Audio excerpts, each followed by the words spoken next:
Hi everyone! I am so excited to share some news with you today. I have officially opened up my bookings for personal tarot readings. As many of you know, I do have a YouTube channel where I do pick-a-cards and pick-a-piles tarot readings, and this has been so much fun and I've been so blessed to, open up the channel with spirit and deliver messages to you guys. But those readings can be general.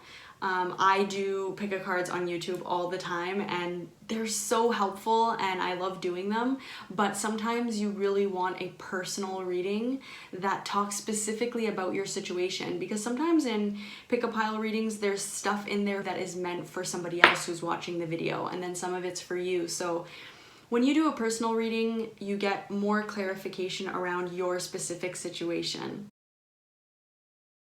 So I actually got into tarot in a really dark place in my life. It was actually what I consider my dark night of my soul. I was miserable, I hated my job, I felt like I was suffering so much and just struggling, but I didn't know how to help myself. I didn't know what steps to take or even what was wrong or how to fix it. I just knew something was wrong. And I actually had an Indigo gift card that I got from somebody for Christmas. So I went to Indigo and I went to my favorite section, which was the New Age section. And they obviously had all the different oracle cards and they had the tarot decks. And I had actually tried to learn tarot when I was around 13 years old because my mom had a tarot deck and she would do like mediumship, and she has her own spiritual gifts and talents. So growing up around her, and then she had her own tarot deck. So I remember once I asked her if I could try to learn it and she said sure. She gave me her deck, but then I was 13 and I realized how much, studying was involved, and it didn't last very long. So flash forward to me being in my dark night of the soul in Indigo, just basically saying, without really having that much of a defined connection to spirit at that time, help me, I need something, like I need to get out of this situation I'm in. So I found myself with a tarot deck in my hand and I decided to buy it. I also bought a book that explained about the different tarot cards. And this just goes to show you what a low place I was at. My confidence was so low that I didn't even want to talk to the cashier. I didn't want her to look at me or to even start up a conversation with me because I was just feeling so bad about myself. So of course she did start a conversation with me. I remember I was wearing a crystal necklace. I think it was blue gold stone. It's a very it almost looks like nighttime sky with stars. And she of course mentioned it and was asking me about it. She saw that I was buying the tarot deck and she's like, oh, do you read tarot cards? And I don't know, I already felt lighter. It was almost like making the decision to talk to somebody, even though it was a cashier, and to buy these cards, it just felt like a step in the right direction. And then of course I went home, I did my first reading just by reading the book, and I felt like I found a mentor in that moment because, like I said, I was in a sticky situation in my life where I hated my job, but I didn't even know necessarily what was wrong, even though I knew would love my job. I didn't exactly know what was wrong and I didn't know the steps to getting out of it. So I started doing readings for myself, and the same themes kept coming up again and again, and it really opened up my mind to personal development and just the beauty in working with archetypes, because that's what tarot does, right? All the images are just different archetypes that we can learn from. So yeah, that's how I got started with tarot. So I learned to read energy. I didn't want to actually know how to read energy. I'm an empath, and I think a lot of people are and identify with that. And if you don't know what that means, it basically just means that you pick up on other people's thoughts and motivations and feelings without wanting to or without them telling you. And so I started to get really overwhelmed because I would take the bus at the time to work, and I would start just soaking up people's energies around me like a sponge. And at first it was really scary because, part of me felt like I was truly going crazy. I just didn't know what was happening, and it was like a nightmare just going on the bus every day to and from work. But then when I started doing tarot and trying to learn how to help myself, I started to learn how to use my gifts in a way that they actually were gifts and not curses. So at first, when I was energy reading, I didn't want to be energy reading. It was just kind of happening.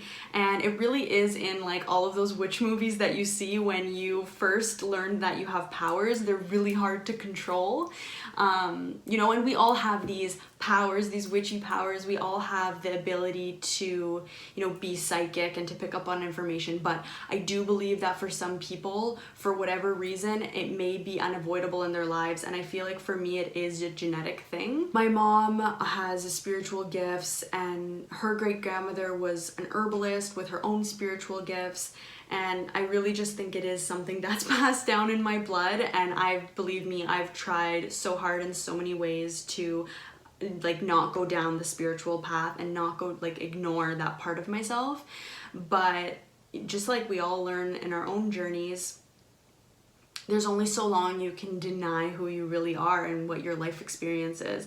At some point you have to say, okay, I'm gonna work with who I am and what I was given in this lifetime, and not just let it work me, basically. And then in terms of reading energy in actually doing readings for people, it's kind of hard to explain, but if you are someone who reads energy or who does some type of energy readings for people, you'll understand what I mean. But if you don't, it is kind of hard to explain. But I personally am clairsentient. I identify as clairsentient, which just means that I tend to feel things. Like if you think about all of your senses, seeing, hearing, smelling, tasting, touching, mine is like touching in the sense that I can feel things physically in my body, and then on an emotional level I also feel things emotionally.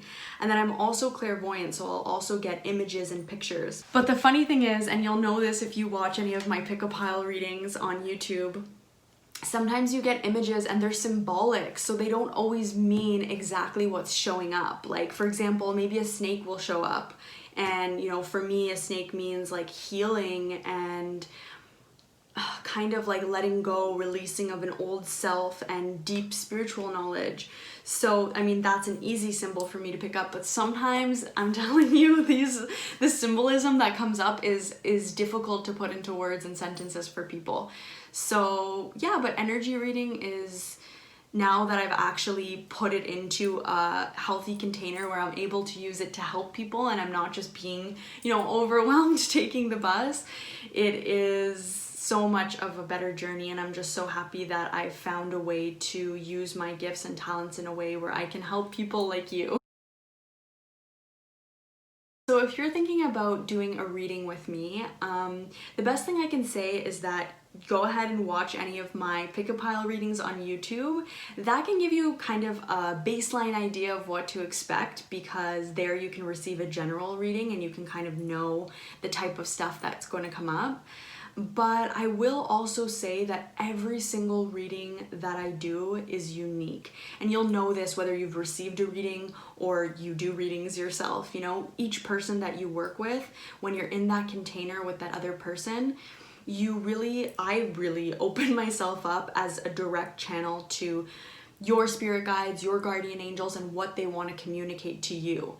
So that is going to look different for each person, and there's always going to be a little bit of mystery and a little bit of magic around that. So if you're looking for clarity, you're definitely going to receive that clarity, but it might not always be exactly what you expect. So if you are looking for clarity in your life, but you're also open to, thinking outside of the box and receiving messages from your spirit guides and guardian angels, even if it's not necessarily what you thought you were gonna hear, then I think that is kind of what to expect in a reading with me. If you have any questions, I highly encourage you to reach out to me and, ask away. I am an open book and I would be happy to answer any questions. And I would really love to do a reading for you, so reach out if you're interested. Thanks for tuning in. Bye.